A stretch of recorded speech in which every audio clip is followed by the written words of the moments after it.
ನನ್ನ ಆಸೆಯಂತೆ ಆ ಶ್ರೀಮಂತ ಪ್ರತಾಪನವರೇ ಸೇರಿಕೊಂಡೆ. ಪ್ರತಾಪ,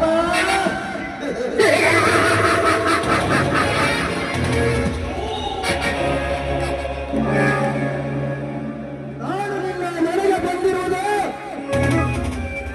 ಒಂದು ಉದ್ಯೋಗ ಹುಡುಕಿಕೊಂಡಲ್ಲ, ನಿನ್ನ ತಂಗಿ ಕವಿತಾಳ ರೂಪಕ್ಕೆ ಮರೆಯಾಗೆ.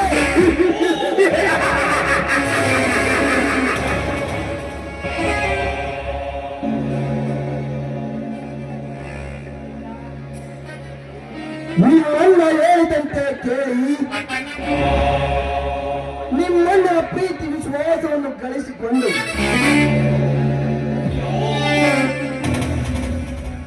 ಅರಮನೆಯಲ್ಲಿ ಚಿಂತೆಯಂತೆ ಕಾಲ ಕೈತವ ನಿನ್ನನ್ನು ನನ್ನ ಕೈವಶ ತೆಗೆದುಕೊಂಡ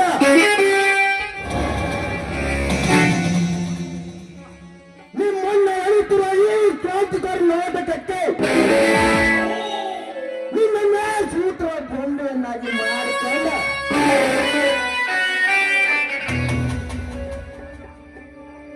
ನಿನ್ನಿಂದ ನಿಮ್ಮಂದಿನ ಸರ್ವೋಕ್ತಿಯನ್ನು ಎತ್ತಿ ಹಾಕಿ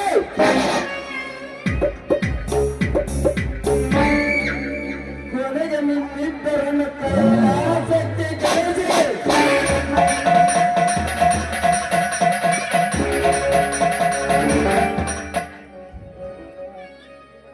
ನಿಮ್ಮಣ್ಣನ ಶ್ರೀಮಂತಿಕೆಯ ಸಿಂಹಾಸನದಲ್ಲಿ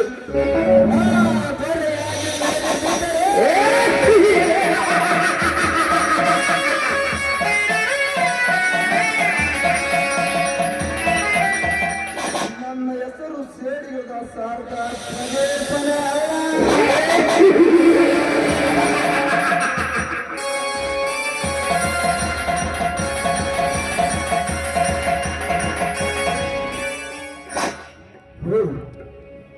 ನೆನಸುವಾಗಲೇ ಬಂದೇ ಬಿಟ್ಟಳು ನನ್ನ ರಾಮಯ್ಯ. ಈ ಪಕ್ಕ ಬಳಿಕ ಹಕ್ಕಿಯ ದಕ್ಕಿಸಿಕೊಳ್ಳಲು ಇದು ಒಳ್ಳೆಯ ಸಮಯ. ಕವಿತಾ, ಯಾರು? ಓಹೋ, ನೀವಾ? ಇರಲಿ, ನಾನು ನೆಲೆಸಿದ ಕಾರಣ ನಿಲ್ಲಿಸಿದ ಕಾರಣ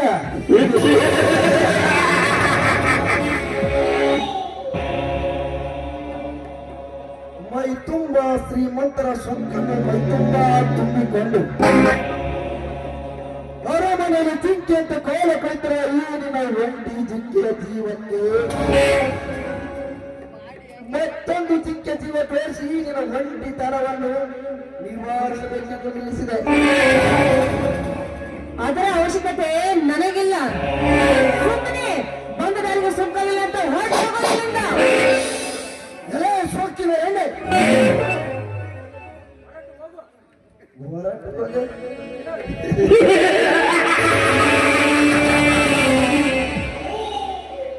ಎಲೆ ಸೋಕಿನ ಎಣ್ಣೆ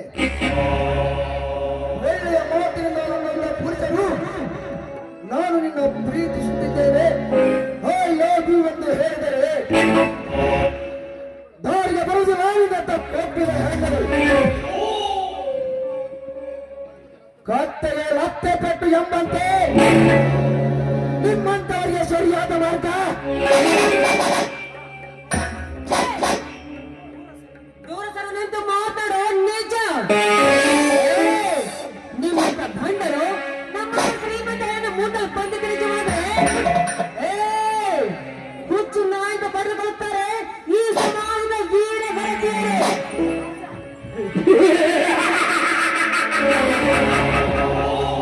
ಸಮಾಜ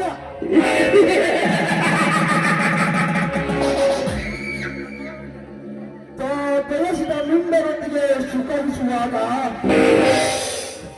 ಎಲ್ಲಿ ತನ್ನ ಗಂಡನೇ ಅಡ್ಡಿಯಾಗುತ್ತಾರೆಂದು ತಿಳಿದು ಅತಿ ಸಾಕ್ಷಿಯಾಗಿ ತಾಳಿ ಕಟ್ಟಿರುವ ಗಂಡನನ್ನು ಕೊಂದ ಹೆಣ್ಣುಗಾಯ್ತಿಲ್ಲ ಈ ಸಮಾಜದಲ್ಲಿ.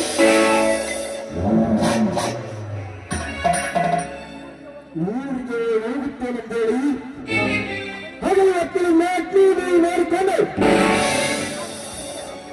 ಕತ್ತಲಾಗುತ್ತಿದ್ದಂತೆ ತಮ್ಮ ತಮ್ಮ ದಿಂಡರನ್ನು ಸೇರಿಸಿಕೊಂಡು ಪ್ರೇಮ ಚಂದ್ರಾಸವರನ್ನ ಮನಸ್ಸಿಗೆ ಏನು ನಡೆಯುತ್ತೆ ನಿನ್ನ ಸಮಾಜದಲ್ಲಿ?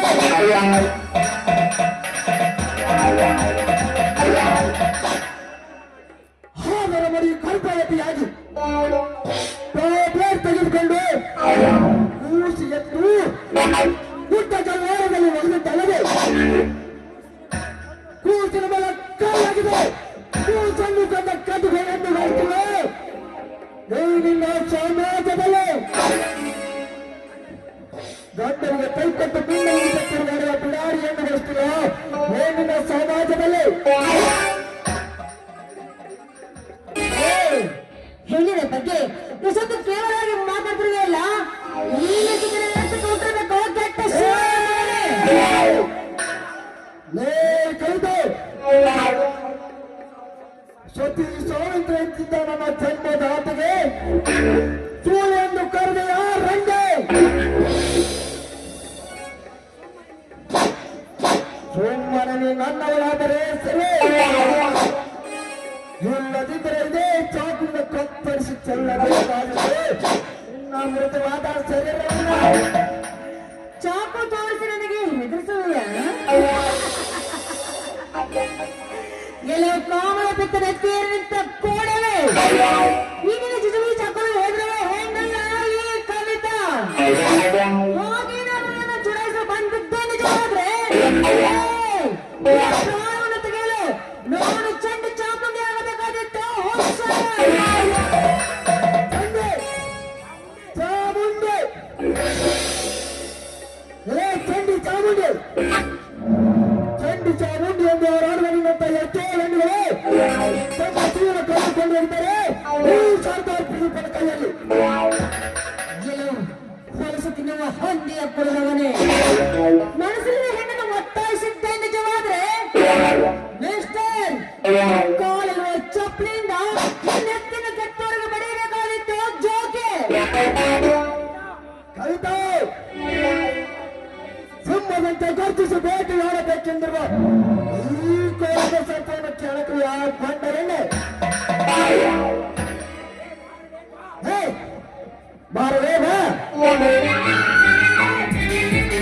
ಮಾತಾಡೋ ನಿಜ. ಹಿಂದೆ ಮಹಾಭಾರತದಲ್ಲಿ ದ್ರೌಪದಿಯ ಸಿರಿ ಸೆಳೆಯುವಾಗ ಅವರನ್ನ ಕೃಷ್ಣ ಬಂದು ಕಾಪಾಡಲಿಲ್ಲವೇ? ಅದರಂತೆ ನನ್ನ ಮನ್ನ ಮಾನವನ ಕಾಪಾಡಲು ಶ್ರೀ ಬಸವೇಶ ಯಾರನ್ನಾರು ಕಾಪಾಡುತ್ತಾನೆ, ಕಳಿಸುತ್ತಾನೆ. ನೆನಪಿನಲ್ಲಿರಲಿ ಆ ನನ್ನ ದೇವರು.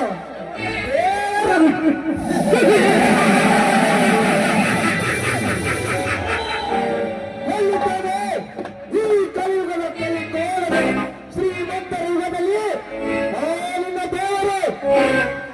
ಹಾಗಾದರೆ ಬಂದು ಕಾಪಾಡಲಿ ನಿನ್ನ ಕಲ್ಲು ದೇವರು. ನಾನು ನಡೆಯುತ್ತೇನೆ. ನಿಮ್ಮಂತ ಕೋಪಿನ ಕುಂಡಿಗಳ ಎದೆ ಬಿಸಿ ರಕ್ತವನ್ನು ಕುಡಿಯಲು ಬಂದೇ ಬರ್ತಾನೆ. ಜಗಮೆಚ್ಚಿನ ಮಗನಾಗಿ ಬೆಳ್ಳಿ ಹೊಕ್ಕ ಪುಂಡ ಹುಲಿಯಾಗಿ ಬೆಳ್ಳಿ ಹೊಕ್ಕ ಪುಂಡ ಹುಲಿಯಾಗಿ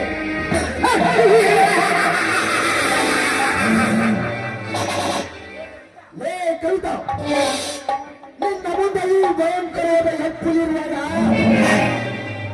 ಮತ್ತೆ ಅವನಿಗೆ ಒಂದು ಕೋಪ ಬರ್ತದೆ. ಕೋಪದಲ್ಲಿ ಅವನನ್ನು ಗೊಂಡೇಶನ್ ಮೇಲೆ ಕೊಟ್ಟಿದ್ದರೆ ಬಂದು ಉಳಿಸಿಕೊಳ್ಳಲೇ ನಿನ್ನ ಸೇಲವನ್ನು ಮಗುತ್ತೆ ನಿನ್ನ ಜೀವನದ ಕತೆ.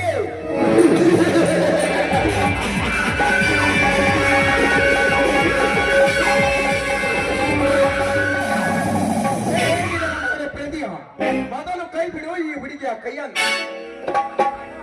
ಲೇ ಬಡವ, ನನ್ನ ವಿಷಯದಲ್ಲಿ ಆಗ್ತಾ ಬಂದು ನನ್ನನ್ನು ಕೆಳಗೆ ಬಂದು ಯಾವಲೇ ತಿರ್ಕ ಅಲ್ಲದೆ ಅಡ್ಕ ಏಚಿಗೆ ತಿನ್ನುವ ನಿಮ್ಮನ್ನ ಹಂದಿ ನನ್ನ ಮಕ್ಕಳ ಒಟ್ಟು ಬುದ್ಧಿ ನಿನ್ನ ಪಾಲಿನ ಬೇರೆ ಯಮ ಅಷ್ಟೇ ಹಾಕಲೇ ಇಂದ ಮನೆ ಜಡ್ಜ ನಿಮ್ಮ ತಕ್ಕ ಕಡಿಮೆ ಕಾಲು ಕತ್ತರಿಸಲು ಅವತರಿಸಿ ಹುಟ್ಟಿ ಬಂದಿರುವ ಜಗದೆಚ್ಚಿದ ಮಗ ದಿಲ್ಲಿ ಒಕ್ಕ ಪುಂಡವಿಯಾಗಿ. ಏ ಅರ್ಜುನ, ನಿನ್ನಂತ ಎಷ್ಟೋ ಶೂರವರಿಗಳು ಈ ಸರ್ದಾರ್ ಪ್ರದೀಪನ ತೊಟ್ಟಿನಲ್ಲಿ ಕೂಲಿಗಳ ಬಿದ್ದವರು ಒದ್ದಾಡಿ ಕೋಲ ಕೇಳುತ್ತಿರುವಾಗ ನೀನಾಗಲೇ ಕೋಚಡ ನನ್ನ ಮಗನೇ. ನೋಡೇ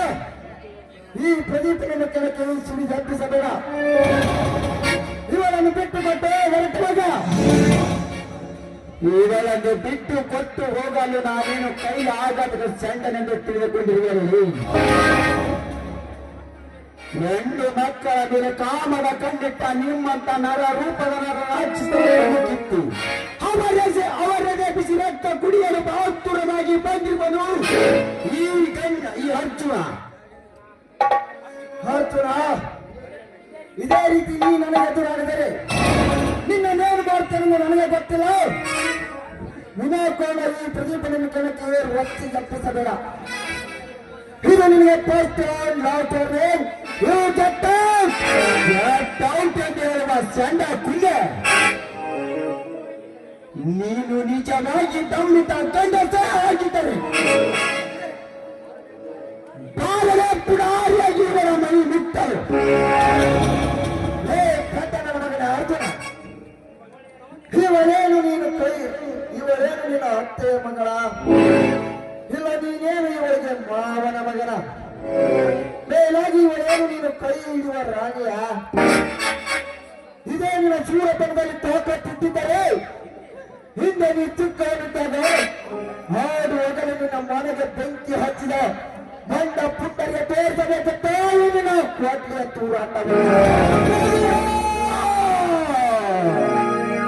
ಮರೆತು ಹೋದ ನನ್ನ ಮನಸ್ಸುತ್ತ ವಿಷಯವನ್ನು ಮತ್ತೆ ಎತ್ತಿ ಉರಿಯುತ್ತಿರುವ ಬೆಂಕಿಯಲ್ಲಿ ತುಪ್ಪ ಚೆಲ್ಲಿ ಉರಿ ಎತ್ತಿಸಿ ಬಿಟ್ಟಿಯಾ ನನ್ನ ಹೊಟ್ಟೆಯಲ್ಲಿ. ನನ್ನ ಸೇಡಿನ ಕೆಂಡ ನಂದಬೇಕಾದರೆ ಮೊದಲು ನನ್ನ ಮನೆಗೆ ಬೆಂಕಿ ಹಚ್ಚಿದ ವ್ಯಕ್ತಿ ಯಾರು ಎಂದು ಪತ್ತೆ ಹತ್ತಿದರೆ ಹಾಗೆ ಕ್ಷಣದಲ್ಲಿ ಅವರ ಕೈ ಕಾಲುಗಳನ್ನು ಕತ್ತರಿಸಿ ಅವರ ರುಂಡೆ ತೆಗೆದು ಆ ರುಂಡಕ್ಕೆ ವ್ಯಕ್ತಿಯ ಹೆಸರು ಹಾಕಿ ಹಿಂದೂಳಿಗೆ ರಕ್ತದಲ್ಲಿ ಸಿಂಹನ ಮರಿ ದಿಲ್ಲಿ ಒಕ್ಕ ಪುಂಡವಲಿಯನ್ನು ಆರಂಭಿಸಿಕೊಳ್ಳುತ್ತಿದ್ದರೆ ನನ್ನ ಹೆಸರು ಸೇಡಿಗಿದ ಅರ್ಜುನವೇ ಅಲ್ಲ. ಅರ್ಜುನ, ಇನ್ನು ನೀವನ್ನು ಕಾಪಾಡಿದ ಮಾತ್ರ ನೀವೇನು ದೊಡ್ಡ ಅಮ್ಮೀರನೆಂದು ತಿಳ್ಕೊಳ್ಳಬಾರದೆ. ಹಿಂದೆಲ್ಲ ನಾಳೆ ಇದರ ಸೇಡಿನ ತೀರಿಸಿಕೊಳ್ಳದಿದ್ದರೆ ನನ್ನ ಹೆಸರು ಸೇಡಿಗಳ ಸರ್ಕ ಪ್ರದೀಪನೇ ಅಲ್ಲ. ಮಗನೇ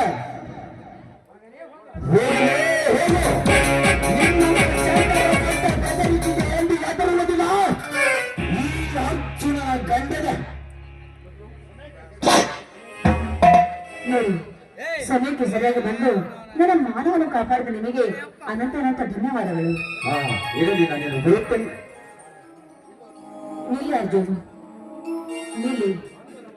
ಅಂತ ನಮ್ಮ ಮನೆಯಲ್ಲಿ ನಿಮಗೆ ಕೋಪದಲ್ಲಿ ಬಾಯಿಗೆ ಬಂದಂತೆ ಮಾತಾಡ್ಬಿಟ್ಟು ದಯವಿಟ್ಟು ನನ್ನನ್ನು ಕ್ಷಮಿಸಿಬಿಡಿ.